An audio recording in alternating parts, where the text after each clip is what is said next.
Hello everyone, how to make your player move forward in the direction it is facing. So you see the direction changes, but the player keeps moving in the direction it is facing. This is the problem that beginners often don't know how to solve. So in this video, we're gonna address the problem. The whole concept revolves around moving the player forward using code. The forward direction is the negative Z. The blue arrow shows you the positive Z, and the opposite of it is the negative Z. It is the forward of any object in Godot engine. Now what happens when the rotation changes like this? You see, if you look at the object's local space, you see when the rotation changes, the local forward vector changes as well.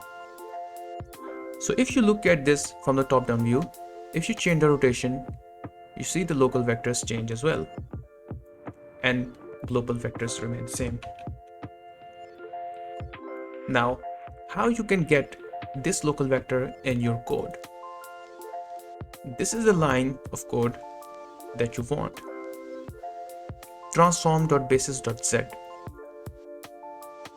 Using this, you get the local z vector, and when you just put this sign, it will become the negative z. So this is the forward direction of our player.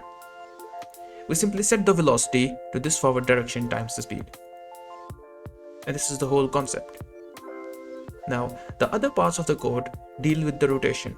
So for example, if you press the left or right actions, we rotate the player left or right. And to move the player forward or backwards, we simply get the local z, and based on whether we are going up or down, we just add the sign and we assign it to the velocity. And finally, we call move and slide since we are using the character body 3D. This is the whole concept that beginners sometimes struggle with when they are just starting to make video games. Thank you so much for watching. I hope you liked the video. You can subscribe to the channel for more content.